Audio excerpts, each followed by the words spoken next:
दोस्तों, अगर आप लोग आरआरबी एनटीपीसी का एग्ज़ाम पैटर्न जाने बिना ही उसकी तैयारी में लगे हुए हैं, तो या तो आप पूरी परफेक्शन के साथ में उसकी तैयारी नहीं कर पाओगे, या तो कहीं ना कहीं आपसे चूक हो जाएगी, क्योंकि आप ये प्लान नहीं कर पाओगे कि आप कौन से सेक्शन में कितने क्वेश्चन के हिसाब से किस तरीके से तैयारी करें।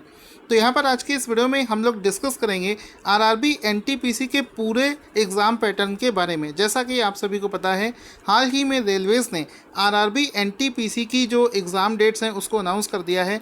तो ये चीज़ बिल्कुल इम्पॉर्टेंट हो जाती है कि एक बार फिर से हम लोग इसके पूरे सिलेबस को समझ लें, क्योंकि काफ़ी टाइम हो चुका है, दिमाग से चीज़ें निकल चुकी हैं कि आखिर में इस एग्ज़ाम का एग्ज़ाम पैटर्न क्या है।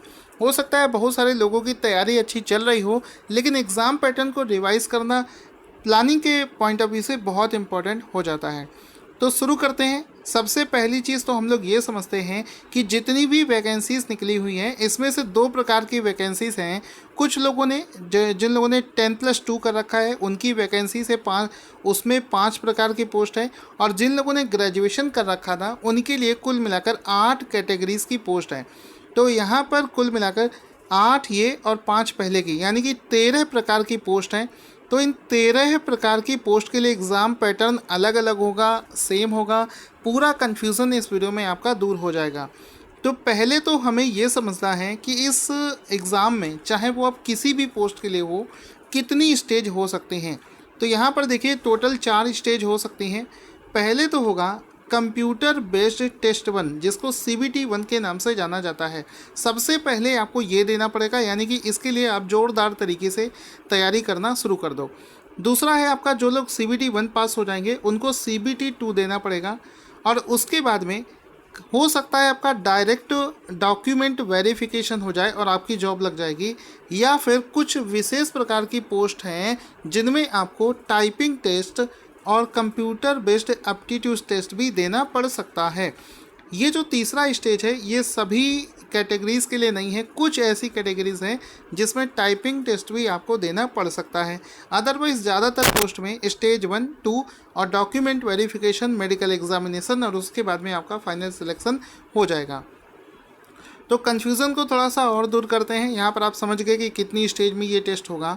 अब यहाँ पर समझते हैं कि जो हमारी ये टोटल 13 प्रकार की पोस्ट है, यानी कि 10+2 और ग्रेजुएशन दोनों वाला, तो इन सभी को मैं एक लाइन से लिख लेता हूँ। तो ये एक लिस्ट पूरा बन गया है, जिसमें कि देखो, आप 1 नंबर से लेकर 13 नंबर तक का जितना भी वैकेंसी का प्रकार है, सभी को मैंने यहाँ पर लिख लिया है। अब यहाँ पर आप अपने हिसाब से देख सकते हो कि आपने कौन सी पोस्ट के लिए फॉर्म भरा है। तो इसमें आप समझिए कि चाहे आपने 13 में से कोई भी कैटेगरी के लिए फॉर्म भर रखा हो, आपको जो CBT 1 है वो सभी के लिए कॉमन है। यानी कि स्टेज 1 का जो एग्ज़ाम होगा, this will be common for all post. चाहे वो आपने सीरियल नंबर 1, मतलब पहला, दूसरा, तीसरा, चौथा, किसी भी प्रकार का आपने फॉर्म भरा हो, अगर आपने आरआरबी एनटीपीसी का कोई भी फॉर्म भरा है, तो आपको एक पेपर देना पड़ेगा जिसका नाम है CBT 1, जो कि सभी के लिए कॉमन होगा। ठीक है, समझ में आ गई। पहली स्टेज की CBT 1 सभी के लिए कॉमन होगा। दूसरी स्टेज में क्या होगा कि जो दूसरी स्टेज का पेपर होगा, उसमें सेम लेवल के कैटेगरी का पेपर सेम होगा। जैसे कि अगर आपने लेवल 2 वाला फॉर्म भरा है, तो लेवल 2 का जो पेपर होगा वो लेवल 2 वालों के लिए कॉमन होगा। इसी प्रकार से जिन लोगों ने लेवल 3 के लिए भर रखा है उनका पेपर अलग से होगा। जिन लोगों ने 4 के लिए भर रखा है उसका पेपर अलग होगा। 5 वालों का एक जैसा पेपर होगा। ठीक है, इसी प्रकार से 6 वालों का देखो, इन दोनों का एक जैसा पेपर होगा। इसका मतलब साफ है कि CBT 1 तो सभी के लिए कॉमन होगा, लेकिन अगर आप लोग CBT 2 देना चाहते हैं तो आप जिस लेवल से बिलोंग करते हैं उस लेवल का पेपर आपको देना पड़ेगा, क्योंकि यहाँ पर लेवल से मतलब होता है आपकी सैलरी से। जितना लेवल बढ़ता जाएगा उतनी अच्छी सैलरी आपको मिलती जाएगी। तो अगर आपको ज़्यादा सैलरी वाली पोस्ट होगी तो जाहिर सी बात है उसमें जो पेपर का पैटर्न होगा वो थोड़ा सा डिफ़िकल्ट होगा, वो थोड़ा सा कठिन एग्ज़ाम होगा। जितना छोटा पेपर भरोगे उतना आपको आसान पेपर मिलने के चांसेस हैं। तो इस प्रकार से आप समझ सकते हो, अलग अलग लेवल 2 जो है वो अलग अलग कैटेगरी के लिए, अलग अलग लेवल के लिए डिफरेंट होगा। अब यहाँ पर तीसरी बात आती है कि सर इसके बाद में क्या होगा। इसके बाद में देखो टाइपिंग टेस्ट होगा। जैसे कि मैंने आपको बताया जूनियर क्लर्क टाइपिस्ट, तो इसके लिए देखो टाइपिंग टेस्ट होगा। इसके लिए भी होगा, इसके लिए भी होगा। कुछ ऐसी पोस्ट है जैसे ट्रेन क्लर्क, इसके लिए टाइपिंग टेस्ट नहीं ज़रूरत है। कमर्शियल कम टिकट क्लर्क, इसके लिए भी टाइपिंग टेस्ट की ज़रूरत नहीं है। तो मैं क्या करूँगा, इस पूरे PDF को अपने टेलीग्राम चैनल जिसका नाम है टारगेट स्टडी IQ, वहाँ पर शेयर कर दूँगा। तो वहाँ से आप अपनी पोस्ट के आगे देख लेना कि आपको टाइपिंग टेस्ट देना है या फिर नहीं देना है। अब इसके बाद में अगर सीधे हम लोग बात करी जाए इसके एग्ज़ाम पैटर्न की, तो 2019 में जब ये फॉर्म निकला था, 2020 इसको कर देते हैं, 2020 में होने के चांसेस हैं। इसका जो CBT 1 एग्ज़ाम होगा उसमें आपको क्या करना पड़ेगा। देखो CBT 1 एग्ज़ाम जो होगा इसमें कुल मिलाकर 100 क्वेश्चन आपसे पूछे जाएंगे, जिसके लिए आपको 90 मिनट दिया जाएगा। 90 मिनट में आपको 100 क्वेश्चन करने होंगे, जिसमें कि 30 क्वेश्चन मैथमेटिक्स के, 30 क्वेश्चन जनरल इंटेलिजेंस और रीजनिंग के, और जनरल अवेयरनेस के 40 क्वेश्चन आपको करने को मिलेंगे। अब इसमें सभी के लिए मार्क्स देख सकते हैं, 100 नंबर का ये पेपर होगा। जनरल अवेयरनेस इसमें बहुत बड़ा रोल प्ले करेगा, और यहाँ पर जनरल अवेयरनेस में लगभग 35 से 38 के बीच में अगर आप स्कोर करना चाहते हैं, तो इसके लिए जो इम्पॉर्टेंट बुक्स हैं उसको मैं टेलीग्राम पर फ्री में शेयर करूँगा, उसका भी लिंक मैं आपको यहाँ पर दूंगा।